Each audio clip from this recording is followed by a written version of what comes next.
ये मेरी गवाही श्री प्रभु यीशु मसीह की महिमा के लिए होगी, क्योंकि उसी का नाम ऊंचा किया जाए, उसी के नाम की महिमा हो। ಈ ಒಂದು ನನ್ನ ಸಾಕ್ಷಿಯಿಂದ ಆ ಕರ್ತನಾದ ಯೇಸು ಕ್ರಿಸ್ತನಿಗೆ ಮಹಿಮೆ ಉಂಟಾಗಲಿ, ಆತನ ನಾಮವು ಉತ್ತುನ್ನತವಾಗಿ ಏರಿಸಲ್ಪಡಲಿ. मेरा नाम अंकुश है और मैं बेलगाम के बिरिया क्रिश्चियन असेंबली का एक विश्वासी हूँ। ನನ್ನ ಹೆಸರು ಅಂಕುಶ್ ಎಂಬುದಾಗಿ, ನಾನು ಬೆಳಗಾವಿನ ಬೆರಿಯಾ ಕ್ರಿಶ್ಚಿಯನ್ ಅಸೆಂಬ್ಲಿಯ ಒಬ್ಬ ವಿಶ್ವಾಸಿಯಾಗಿದ್ದೇನೆ. मैं एक छोटा सा व्यापार करता हूँ। ನನ್ನದೊಂದು ಚಿಕ್ಕದಾದಂತಹ ವ್ಯವಸಾಯ ಅಥವಾ ಬಿಸ್ನೆಸ್ ಇದೆ. परमेश्वर की नाम की महिमा और परमेश्वर को मैं धन्यवाद करना चाहता हूँ। ಕರ್ತನ ನಾಮಕ್ಕೆ ಸ್ತೋತ್ರವಾಗಲಿ. ಕರ್ತನು ಮಾಡಿದ ಎಲ್ಲ ಉಪಕಾರಿಗಳಿಗಾಗಿ ನಾನು ಕರ್ತನಿಗೆ ಸ್ತೋತ್ರ ಹೇಳುವಂತನಾಗಿದ್ದೇನೆ. कि परमेश्वर ने अपने उद्धार के मार्ग पे मुझे चलाया, मुझे उद्धार दिखाया, मुझे उद्धार दिया, नया जन्म दिया। ಕರ್ತನೆ ಸ್ವತಃ ತನ್ನ ಮಹಾಕೃಪೆಯಿಂದ ನನ್ನನ್ನು ರಕ್ಷಣೆ ಮಾರ್ಗದಲ್ಲಿ ನಡೆಸಿದನು ಮತ್ತು ನನಗೆ ರಕ್ಷಣಾ ಅನುಭವವನ್ನು ಆತನು ಕೊಟ್ಟಿದ್ದಾನೆ. अगर मैं एक 10 साल पहले मेरे जीवन को अगर मैं देखता तो ನಾನು ಒಂದು 10 ವರ್ಷಗಳ ಕಾಲ ನನ್ನ ಜೀವಿತದ ಹಿಂದೆ ಹೋಗಿ ನೋಡುವಾಗ तो मैं इस संसार में डूबा हुआ था। इस संसार के पापी संसार में मैं डूबा हुआ था। अपनी इच्छा के अनुसार मैं अपना जीवन बिता रहा था। ನಾನು ಆ ದಿನಗಳಲ್ಲಿ ಈ ಪಾಪಿಮಯವಾಗಿರುವಂತಹ ಲೋಕದ ಒಳಗೆ ನಾನು ಪಾಪ ಭರಿತವಾಗಿ ಜೀವಿಸುತ್ತಾ ಅದರೊಟ್ಟಿಗೆ ನಾನು ಅದರೊಟ್ಟಿಗೆ ನಾನು ಪಾಪವನ್ನು ಮಾಡುತ್ತಾ ನನ್ನ ಮನ ಬಂದಂತೆ ನಾನು ಜೀವಿಸ್ತಾ ಇದ್ದೆನು. मैं युवा अवस्था में था।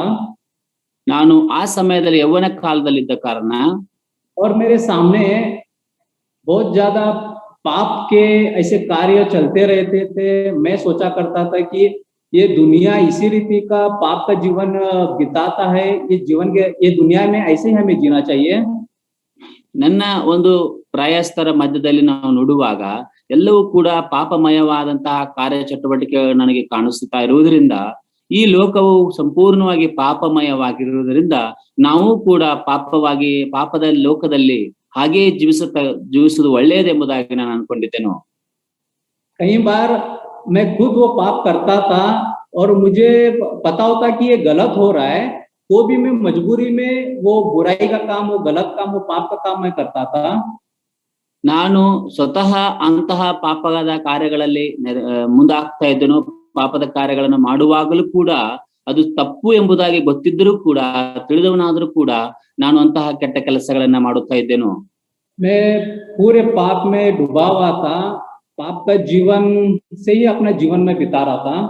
ಅಂತಹ ದಿನಗಳಲ್ಲಿ ಪಾಪದಲ್ಲಿ ಮುಳುಗಿ ಪಾಪದಿಂದಲೇ ನನ್ನ ಜೀವಿತವನ್ನು ನಡೆಸಿಕೊಂಡು ಹೋಗುತ್ತಾ ಇದ್ದೇನು. मैं एक मसीह परिवार से ही हूँ। ನಾನು ಒಬ್ಬ ಕ್ರೈಸ್ತ ಕುಟುಂಬದ ಕೂಡ ಆಗಿದ್ದೇನೆ. लेकिन हमारे घर के माता पिता वो सभी चर्च जाते थे। ನನ್ನ ಕುಟುಂಬದ ಎಲ್ಲ ಸದಸ್ಯರು, ತಂದೆ ತಾಯಿ ಎಲ್ಲರೂ ಕೂಡ ಚರ್ಚಿಗೆ ಹೋಗುತ್ತಾ ಇದ್ದರು. लेकिन मैं चर्च को नहीं जाता था, बल्कि मेरे जो मित्र थे, मेरे जो दोस्त थे, वो अन्य लोग थे।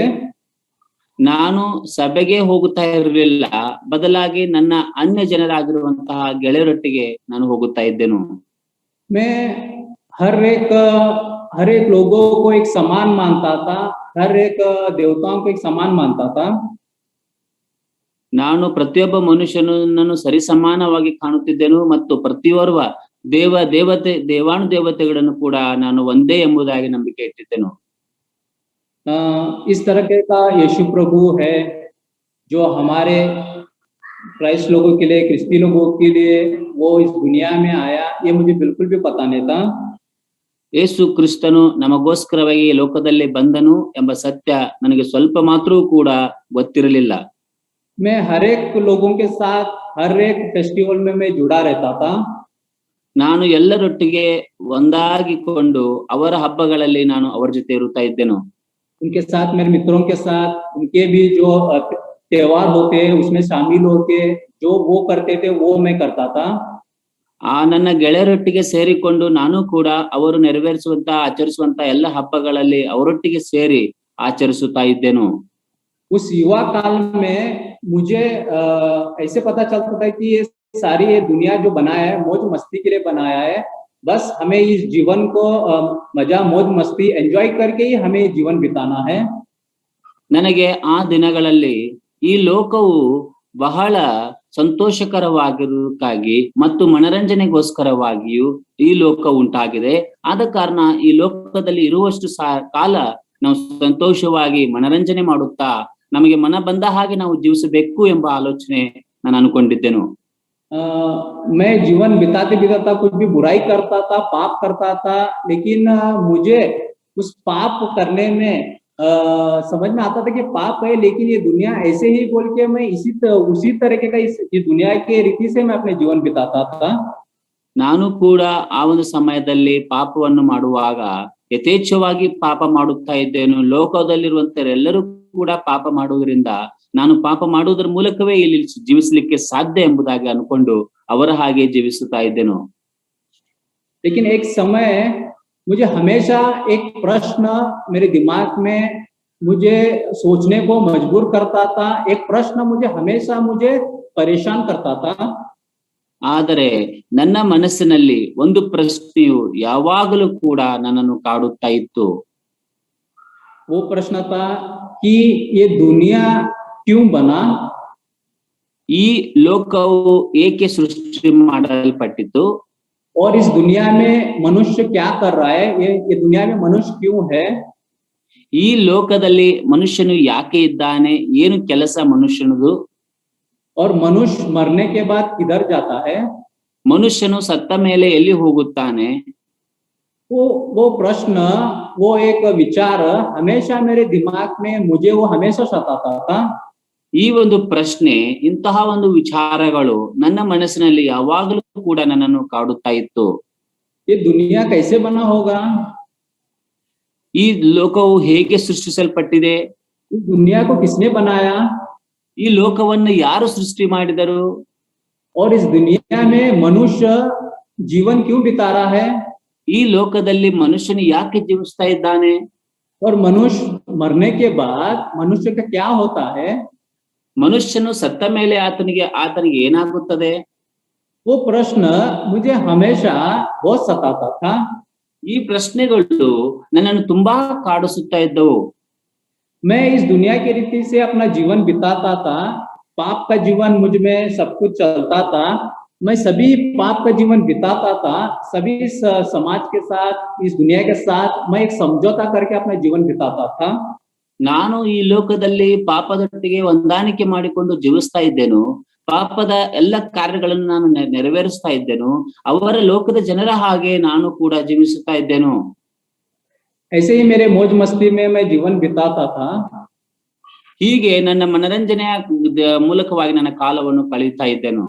लेकिन मुझे उस प्रश्न का उत्तर कहीं पर भी नहीं मिला।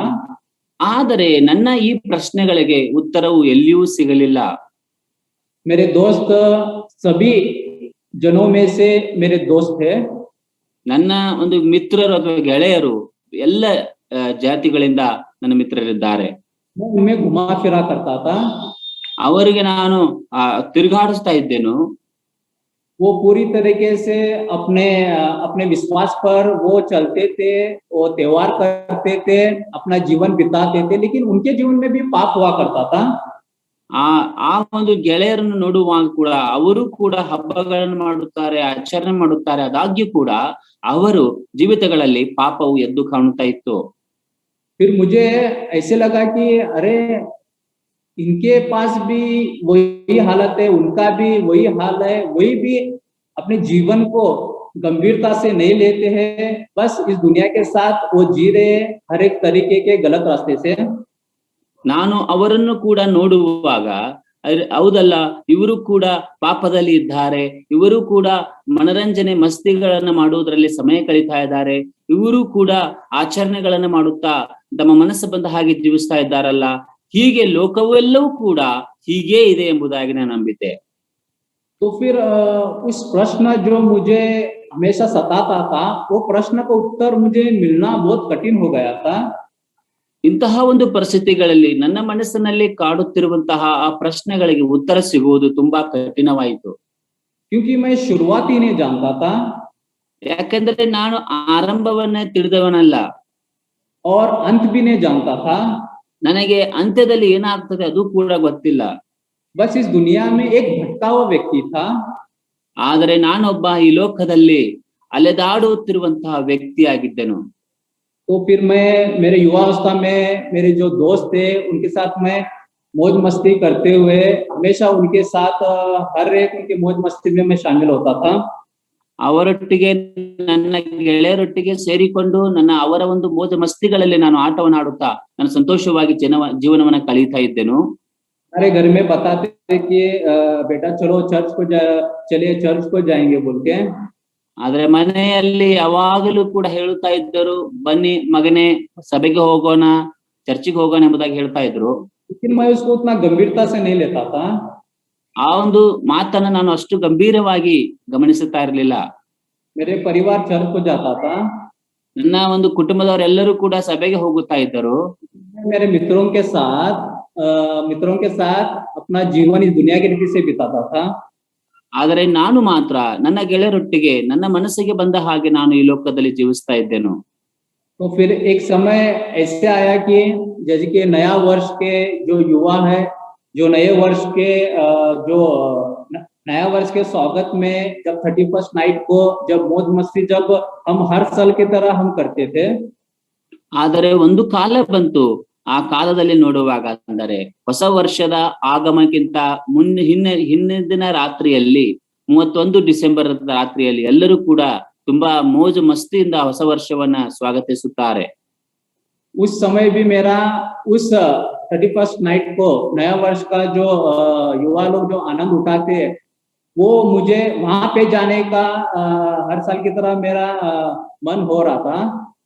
ಆ ಒಂದು ಕಾರ್ಯಕ್ರಮದಲ್ಲಿ 31ನೇ ಡಿಸೆಂಬರ್ದಂದು ನಡೆಯುವಂತಹ ಕಾರ್ಯಕ್ರಮದಲ್ಲಿ ನಾನು ನನ್ನ ಗೆಳೆಯರೊಟ್ಟಿಗೆ ಸಮಯ ಕಳೆಯಬೇಕು ಎಂಬ ಮನಸ್ಸು ನನಗೆ ಮೇಲಿಂದ ಮೇಲೆ ಕಾಡುತ್ತಾ ಇತ್ತು. लेकिन पता नहीं उस समय वो साल था 2008 का साल था। ಅದು 2008ನೇ ಇಸ್ವಿಯಲ್ಲಿ वो 31 दिसंबर 2008 का वो साल था। उस समय मुझे लगा कि मैं हर साल तो मेरे दोस्तों के साथ इस 31st नाइट का मैं मजा लेता हूँ, नया वर्ष का मौज मस्ती करता हूँ, लेकिन इस साल मैं हमारे चर्च जाता हूँ। ನಾನು ಆ ಒಂದು 31 ಡಿಸೆಂಬರ್ 2018ರಂದು ಒಂದು ಆಲೋಚನೆ ಮಾಡಿದೆನು. ಪ್ರತಿ ವರ್ಷವೂ ಕೂಡ ನಾನು ನನ್ನ ಗೆಳೆಯರೊಟ್ಟಿಗೆ ಸಮಯವನ್ನು ಕಳೆದು ಮೋಜು ಮಸ್ತಿಯನ್ನು ಮಾಡುತ್ತೇನೆ, ಆದರೆ ಈ ಒಂದು ದಿನವನ್ನು ನಾನು ಇವತ್ತಿನ ಬಾರಿಗೆ ಚರ್ಚ್ನಲ್ಲಿ ಕಳೆಯಬೇಕೆಂಬ ಆಲೋಚನೆ ಮಾಡಿಕೊಂಡೆನು. तो फिर वो विचार की तरह मैंने जो हमारे परिवार जो चर्च को जाता था उस चर्च को मैंने गया। ಆ ಒಂದು ಆಲೋಚನೆಯ ಆಧಾರದ ಮೇಲೆ ನಾನು ನನ್ನ ಕುಟುಂಬದವರೊಟ್ಟಿಗೆ ಚರ್ಚ್ಗೆ ಹೋದೆನು. उस रात का समय था जो चर्च जो नए साल के लिए जो प्रार्थनाएं सभाएं रखती थी वो हमारे चर्च में उस सभा था। ಅದೊಂದು ರಾತ್ರಿಯ ಸಮಯದಲ್ಲಿ ವಾಚ್ ನೈಟ್ ಸರ್ವಿಸ್ ನಮ್ಮ ಸಭೆಯಲ್ಲಿ ನಡೀತಾ ಇತ್ತು. तो फिर उस समय में जाके बैठा, बहुत अच्छी तरीके से गाना गा रहा था, गाने गा रहे थे और अच्छी तरह से संगीत बजा रहे थे। ಆ ಒಂದು ಸಭೆಯಲ್ಲಿ ಕುಳಿತುಕೊಂಡ ನಂತರ ಒಳ್ಳೆಯ ಒಂದು ಹಾಡುಗಳು, ಸಂಗೀತಗಳು, ಕೀರ್ತನೆಗಳು ಮತ್ತು ವಾದ್ಯಗಳನ್ನು ನುಡಿಸ್ತಾ ಇದ್ದರು. और वहाँ पे परमेश्वर के दास वचन की सेवकाई कर रहे थे। ಅಲ್ಲಿ ದೇವರ ಸೇವಕರು ದೇವರ ವಾಕ್ಯವನ್ನು ಉಪದೇಶಿಸುತ್ತಾ ಇದ್ದರು. और उसके बाद 12 बजने के बाद जैसे कि वहाँ पे नया वर्ष का जो प्रोमिसेस जो कार्ड होते हैं वो सभी को बांटा जा रहा था। ಆ ಒಂದು ಹೊಸ ವರ್ಷದ ಕ್ಷಣದಲ್ಲಿ ಚರ್ಚ್ನಲ್ಲಿ ಕೊಡುವಂತಹ ಒಂದು ಆಶೀರ್ವಾದಕರ ವಚನದ ಕಾರ್ಡ್ಗಳನ್ನ ಎಲ್ಲರಿಗೂ ಹಂಚುತ್ತಾ ಇದ್ದರು. सभी लोग ले रहे थे।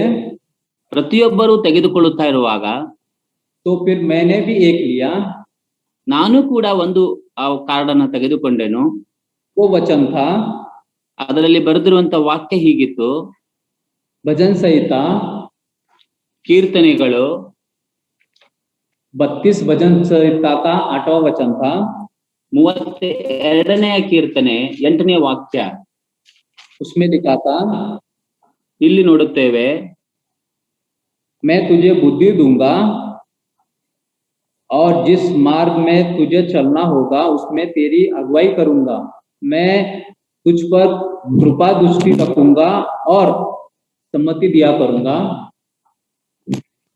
ನಾವು 8ನೇ ವಾಕ್ಯವನ್ನು ಓದಿಕೊಳ್ಳೋಣ. ಯೆಹೋವನು ನಿನ್ನನ್ನು ಉಪದೇಶಿಸಿ ನಡೆಯಬೇಕಾದ ಮಾರ್ಗವನ್ನು ತಿಳಿಸುವೆನು, ನಿನ್ನನ್ನು ಕಟಾಕ್ಷಿಸಿ ಆಲೋಚನೆ ಹೇಳುವೆನು ಅನ್ನುತ್ತಾನಲ್ಲ. मुझे ये वचन पढ़ के मुझे बहुत मन को अच्छा लगा। ಈ ವಾಕ್ಯವನ್ನು ಓದಿದ ಮೇಲೆ ನನ್ನ ಮನಸ್ಸಿಗೆ ಒಂದು ತರ ಸಮಾಧಾನವಾಯಿತು. ये वचन मुझे आकर्षण किया, ಈ ವಾಕ್ಯ ನನ್ನನ್ನು ತುಂಬಾ ಆಕರ್ಷಿಸಿತು. इस दुनिया से आकर्षण किया। ಈ ಲೋಕದಿಂದ ನನ್ನನ್ನು ಆಕರ್ಷಿಸಿತು. मुझे पता नहीं था कि ये वचन क्या है, लेकिन ये वचन में लिखा था मैं तुझे बुद्धि दूंगा। ಈ ವಾಕ್ಯದ ಬಗ್ಗೆ ನನಗೆ ಚೆನ್ನಾಗಿ ಗೊತ್ತಿರ್ಲಿಲ್ಲ. ಅದರ ಈ ವಾಕ್ಯದಲ್ಲಿ ನೋಡುತ್ತೇವೆ, ನಾನು ನಿನ್ನನ್ನು ಕಟಾಕ್ಷಿಸಿ ಆಲೋಚನೆ ಹೇಳುವೆನು ಎಂಬುದಾಗಿ. और जिस मार्ग में तुझे चलना होगा उसमें तेरी मैं अगुवाई करूंगा। ನಾನು ನಿನ್ನಗೆ ಉಪದೇಶಿಸಿ ನೀನು ನಡೆಯಬೇಕಾದ ಮಾರ್ಗವನ್ನು ತಿಳಿಸುವೆನು ಎಂಬುದಾಗಿ. मैं तुझ पर कृपा दृष्टि रखूंगा और सम्मति दिया करूंगा। ನಾನು ನಿನ್ನನ್ನು ಕಟಾಕ್ಷಿಸುತ್ತೇನೆ ಮತ್ತು ನಿನಗೆ ಆಲೋಚನೆಯನ್ನು ಕೂಡ ಹೇಳುತ್ತೇನೆ. ये वचन सुन के मुझे बहुत अच्छा लगा। अरे इस दुनिया के रास्ते पे मैं चल रहा हूँ, लेकिन ये वचन क्या कह रहा है, जिस मार्ग पे तुझे चलना होगा उसमें मैं तेरी अगुवाई करूंगा बोल के बता रहा है। ಆದರೆ ಈ ವಾಕ್ಯವನ್ನು ಓದಿದ ಕ್ಷಣದಲ್ಲಿ ನನಗೊಂದು ತರ ಸಮಾಧಾನವಾಯಿತು. ಅಲ್ಲ, ನಾನು ಲೋಕದಲ್ಲಿ ನನ್ನ ಮನಸ್ಸು ಬಂದ ಹಾಗೆ ಜೀವಿಸ್ತಾ ಇದ್ದೇನೆ, ಆದ್ರೆ ಈ ವಾಕ್ಯ ನನ್ನನ್ನು ಒಳ್ಳೆಯ ಮಾರ್ಗದಲ್ಲಿ ನಡೆಸುವುದಕ್ಕಾಗಿ ಉಪದೇಶಿಸುತ್ತೇನೆ, ನನಗೆ ಆಲೋಚನೆ ಹೇಳುತ್ತದೆ ಎಂಬುದಾಗಿ ಹೇಳ್ತದಲ್ಲ ಎಂಬುದಾಗಿ ವಿಚಾರ ಬಂತು. और मैं तुझे बुद्धि दूंगा बोल के कह रहा है। ಅಲ್ಲಿ ನಿನಗೆ ಆಲೋಚನೆಯನ್ನು ಕೂಡ ಹೇಳುವೆನು ಎಂಬುದಾಗಿ ವಾಕ್ಯ ಹೇಳ್ತಾ ಇದೆ. ये इस वाक्य में ये दो ही वाक्य मुझे पता चला कि मैं तुझे बुद्धि दूंगा और जिस मार्ग में तुझे चलना होगा उसमें तेरी अगुवाई करूंगा। ये दो ही वाक्य मुझे पता चला। ಈ ವಾಕ್ಯ ಭಾಗದಲ್ಲಿ ಈ 2 ವಾಕ್ಯಗಳು ಮಾತ್ರವೇ ನನಗೆ ಅರ್ಥವಾಯಿತು. ಅದೇನೆಂದು ಹೇಳುವಾಗ, ನಿನಗೆ ನಾನು ಉಪದೇಶಿಸುತ್ತೇನೆ, ನಡೆಯಬೇಕಾದ ಮಾರ್ಗವನ್ನು ತಿಳಿಸುತ್ತೇನೆ ಮತ್ತು ನಿನ್ನನ್ನು ಕಟಾಕ್ಷಿಸಿ ಆಲೋಚನೆ ಹೇಳುತ್ತೇನೆ. ये वचन सुन के मुझे बहुत अच्छा लगा। ಈ ಒಂದು ವಾಕ್ಯವನ್ನು ಓದಿದ ನಂತರ ತುಂಬಾ ಸಂತೋಷವಾಯಿತು. फिर मैं वापिस उस रात को हम घर वापिस आए। ನಾನು ಆ ಸಮಯದಲ್ಲಿ ರಾತ್ರಿ ಮನೆಗೆ ಬಂದೆವು. थोड़े दिन ऐसे ही 2009 में हमने प्रवेश किया। 2009ನೇ ಇಸ್ವಿಗೆ ನಾವು ಪಾದಾರ್ಪಣೆ ಮಾಡಿದೆವು. प्रवेश करने के बाद थोड़े दिनों के बाद, ಬಹಳ ದಿನಗಳ ನಂತರ मन को मेरा अच्छा ही लग रहा था, लेकिन मुझे वो प्रश्न जो मुझ में था, जो प्रश्न जो मुझे हमेशा सताता था, वो प्रश्न, ये दुनिया किसने बनाया और ये दुनिया में मनुष्य क्या कर रहा है और मनुष्य मरने के बाद मनुष्य का क्या होता है, वो प्रश्न कभी भी मुझे सता रहा था। ಆ ಒಂದು ನನ್ನ ಹೃದಯದಲ್ಲಿರುವಂತಹ ಪ್ರಶ್ನೆಗಳು, ಈ ಲೋಕವನ್ನು ಯಾರು ಉಂಟು ಮಾಡಿದರು, ಯಾಕೆ ಉಂಟು ಮಾಡಿದರು, ಮನುಷ್ಯನು ಯಾಕೆ ಇಲ್ಲಿದ್ದಾನೆ, ಅನೇಕ ಪ್ರಶ್ನೆಗಳು ಇವತ್ತಿಗೂ ಕೂಡ ನನ್ನನ್ನು ಆ ಸಮಯದಲ್ಲಿ ಕಾಡುತ್ತಾ ಇದ್ದವು. फिर उस दिन के 25 दिन के बाद, 24 दिन के बाद, ಸರಿಸುಮಾರು 24-25 ದಿನಗಳ ನಂತರ मैं निराशा में बैठा हुआ था। ನಾನು ತುಂಬಾ ನಿರಾಶ್ರಿತನಾಗಿ ಕುಳಿತುಕೊಂಡಿರುವಾಗ, इस दुनिया में कुछ भी अच्छा नहीं लग रहा था। ಈ ಲೋಕದಲ್ಲಿ ನನಗೆ ಯಾವುದು ಕೂಡ ಸರಿ ಅನಿಸುತ್ತಾ ಇರಲಿಲ್ಲ. घर में ही बैठा हुआ था, ಮನೆಯಲ್ಲಿ ಕುಳಿತುಕೊಂಡಿದ್ದೆ. मुझे कुछ भी ठीक नहीं लग रहा था। ಯಾವುದು ಕೂಡ ಒಳ್ಳೆಯದು ಸರಿ ಎಂಬುದಾಗಿ ಅನಿಸುತ್ತಾ ಇರಲಿಲ್ಲ. लेकिन जो हमारा परिवार जो चर्च जाता था, वो चर्च का एक युवा, ನಾನು ಯಾವ ಚರ್ಚ್ಗೆ ಹೋಗ್ತಾ ಇದ್ದೇನೋ ಆ ಚರ್ಚಿನ ಒಂದು ಯವನಸ್ಥನು ಬಂದು एक पत्रिका लेके आया, ಒಂದು ದೇವರ ವಾಕ್ಯದ ಕರಪತ್ರಿಕೆಯನ್ನು ತಂದು ಕೊಟ್ಟನು. वो यीशु प्रभु का संदेश था और एक सुसमाचार का पत्रिका था वो। ಅದರ ಕರ್ತನಾದ ಯೇಸು ಕ್ರಿಸ್ತನ ಶುಭ ವಾರ್ತೆಯ ಒಂದು ಪತ್ರಿಕೆ ಅದಾಗಿತ್ತು. उस पत्रिका में जो लिखा हुआ था, उसका जो हेडिंग था, पृथ्वी पे मनुष्य का जीवन का उद्देश्य क्या है। ಆ ಒಂದು ಕರಪತ್ರದಲ್ಲಿ ಬರೆಯಲ್ಪಟ್ಟಂತಹ ಕರಪತ್ರದ ಶೀರ್ಷಿಕೆ ಏನೆಂದರೆ ಭೂಮಿಯ ಮೇಲೆ ಮನುಷ್ಯನು ಏಕೆ ಇದ್ದಾನೆ. मुझे उस पत्रिका पे जो जो हेडिंग लिखा हुआ था वो सुन के पृथ्वी पे मनुष्य का जीवन का उद्देश्य क्या है वो पढ़ने के बाद वो देखने के बाद मुझे बहुत अच्छा लगा। ಆ ಒಂದು ಕರಪತ್ರದ ಒಂದು ಶೀರ್ಷಿಕೆಯನ್ನ ವಾಕ್ಯವನ್ನ ಓದಿದ ಮೇಲೆ ನನಗೆ ತುಂಬಾ ಸಂತೋಷವಾಯಿತು. ಆ ಭೂಮಿಯ ಮೇಲೆ ಯಾಕೆ ಮನುಷ್ಯನಿದ್ದಾನೆ ಎಂಬುದಾಗಿ. क्योंकि मुझे जो प्रश्न सताता था हमेशा मुझ में वो विचार आता था, वो प्रश्न जो था वही प्रश्न इस पत्रिका पे मैंने देखा। ಯಾವ ಪ್ರಶ್ನೆಯು ನನ್ನ ಹೃದಯದಲ್ಲಿ ಯಾವತ್ತಿಗೂ ಕೂಡ ನನ್ನ ಕಾಡುತ್ತಾ ಇತ್ತು, ಆ ಒಂದು ಪ್ರಶ್ನೆ ಈ ಒಂದು ಕರಪತ್ರದಲ್ಲಿ ಇದೆಯಲ್ಲ ಎಂಬುದಾಗಿ ನನಗನಿಸಿತು. उस पत्रिका मैंने लिया, उस युवा के हाथों से, जो युवा ने मुझे दिया उनके पास से लिया। ಆ ಒಂದು ಕರಪತ್ರವನ್ನು ಆ ಯವನಸ್ಥನಿಂದ ಪಡೆದುಕೊಂಡೆನು. और उसी समय उस पत्रिका को मैंने पढ़ने की शुरुआत किया। ಆ ಸಮಯದಲ್ಲಿ ಆ ಒಂದು ಕರಪತ್ರವನ್ನ ಓದುವುದಕ್ಕಾಗಿ ನಾನು ಪ್ರಾರಂಭಿಸಿದೆನು. छोटा सा एक कम से कम एक 10 से 15 पेज का वो पत्रिका था। ಅದೊಂದು ಸರಿಸುಮಾರು 10-15 ಪುಟಗಳ ಒಂದು ಪುಸ್ತಕವಾಗಿತ್ತು. उसमें मनुष्य के विषय में और इस दुनिया के विषय में लिखा हुआ था। ಆ ಒಂದು ಪತ್ರಿಕೆಯಲ್ಲಿ ಮನುಷ್ಯನ ಕುರಿತಾಗಿ ಮತ್ತು ಲೋಕದ ಕುರಿತಾಗಿ ಬರೆಯಲ್ಪಟ್ಟಿತ್ತು. मनुष्य इस दुनिया में किस तरीके से भटका हुआ है, ಮನುಷ್ಯನು ಈ ಲೋಕದಲ್ಲಿ ಹೇಗೆ ದಾರಿ ತಪ್ಪಿದ್ದಾನೆ, बहुत उसमें उदाहरण दिए गए थे। ಅನೇಕ ಉದಾಹರಣೆಗಳು ಕೂಡ ಅದರಲ್ಲಿದ್ದವು.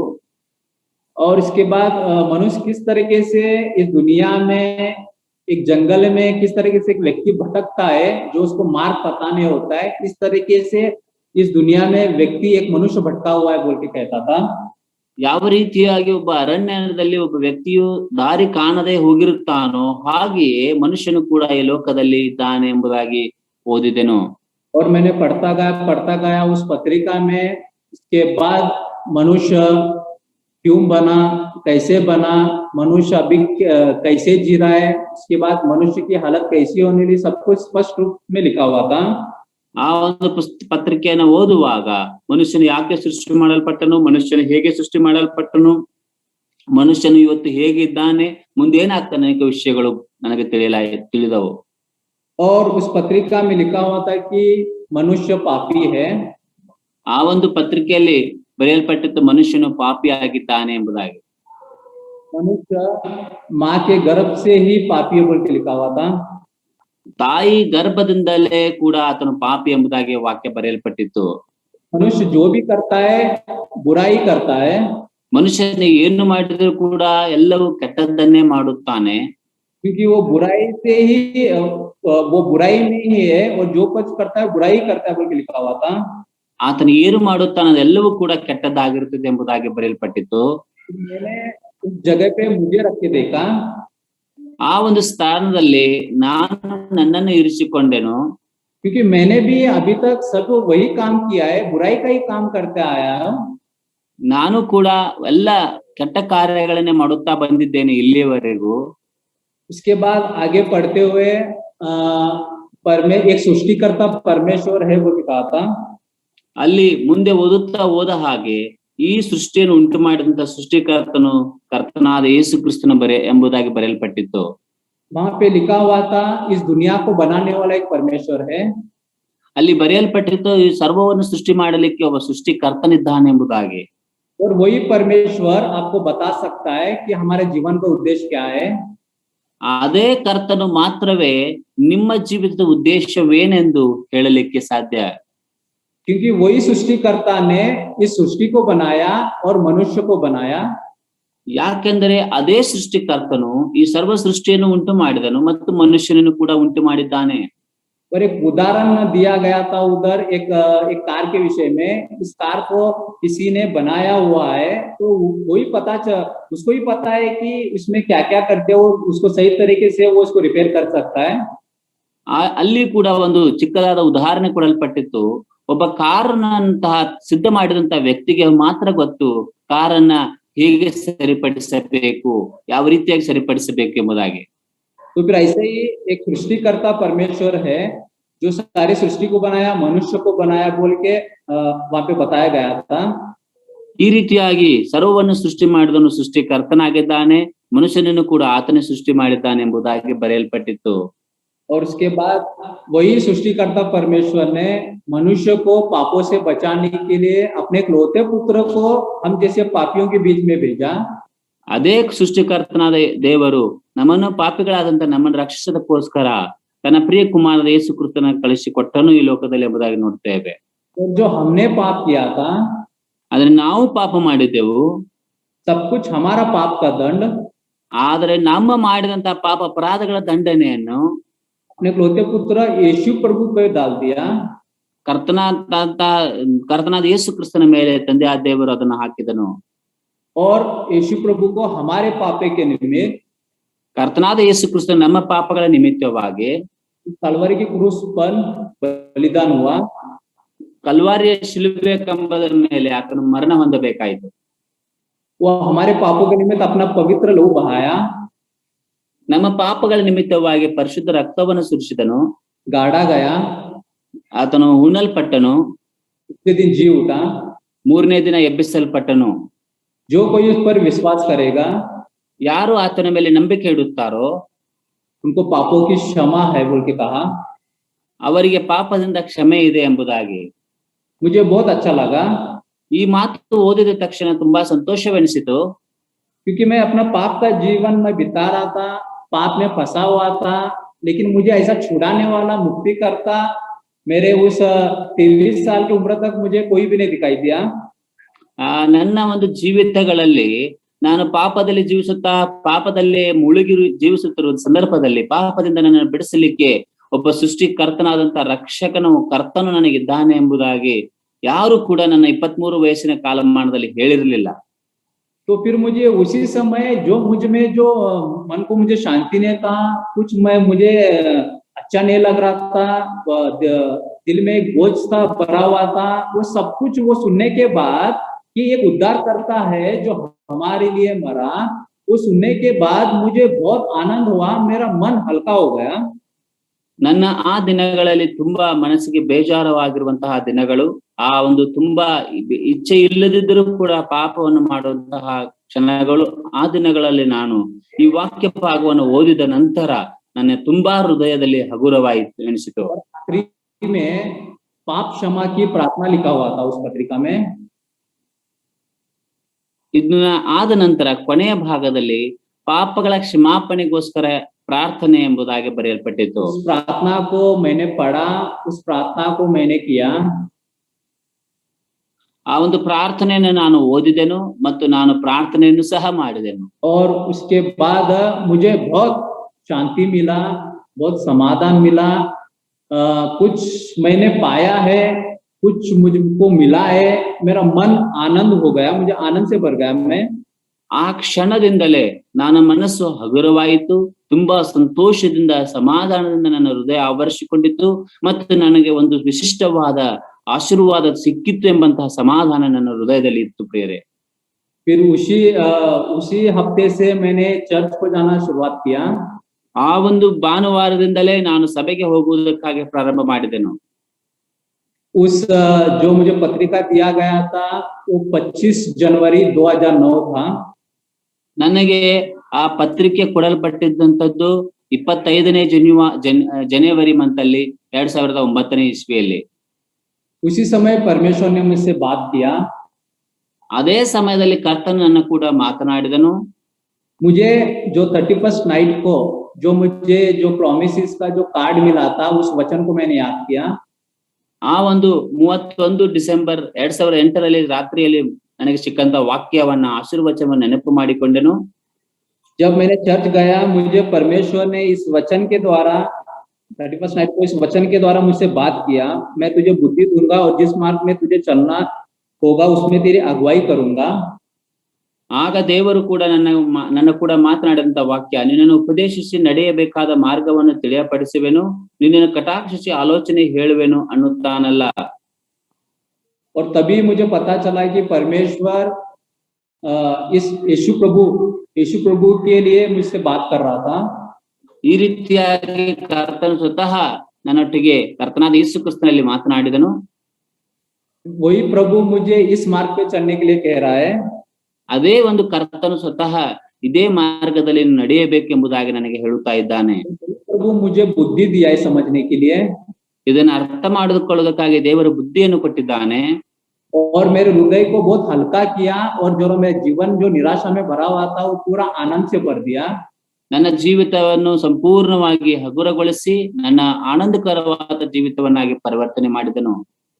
मेरा जो निराशा का जीवन था वो बदल के आनंद के जीवन में बदल दिया। ಆ ಕ್ಷಣದಲ್ಲಿಂದಲೇ ನಿರಾಶವಾಗಿರುವಂತಹ ಜೀವಿತದಿಂದ ಆನಂದಕರವಾದ ಜೀವಿತವಾಗಿ ದೇವರು ತಾನೇ ಬದಲಾಯಿಸಿದನು. के बाद मैं ऐसे ही लगातार चर्च को जाता रहा। ಹೀಗೆ ನಾನು ಪ್ರತಿ ವಾರವೂ ಕೂಡ ಸಭೆಗೆ ನಿಯಮಿತವಾಗಿ ಹೋಗುತ್ತಾ ಇದ್ದೆನು. बहुत अच्छा लगा, मुझे बहुत अच्छा लगा वहां पे। ಸಭೆಗೆ ಹೋದ ನಂತರ ಅಲ್ಲಿ ನನಗೆ ತುಂಬಾ ಸಂತೋಷ, ಒಳ್ಳೆಯದನಿಸ್ತಾ ಇತ್ತು. परमेश्वर का वचन में सुना करता था। ಆ ದೇವರ ವಾಕ್ಯವನ್ನು ನಾನು ಯಾವಾಗಲೂ ಕೇಳಿಸಿಕೊಳ್ಳುತ್ತಾ ಇದ್ದೆನು. सभी मसीहों का जो झुंड था उसमें मैं उनके सहवास में मैं बढ़ता गया। ಎಲ್ಲ ಸಭೆಯ ವಿಶ್ವಾಸಿಗಳೊಟ್ಟಿಗೆ ಅನ್ಯೋನ್ಯತೆಯಲ್ಲಿ ನಾನು ಬೆಳೆಯುತ್ತಾ ಹೋದೆನು.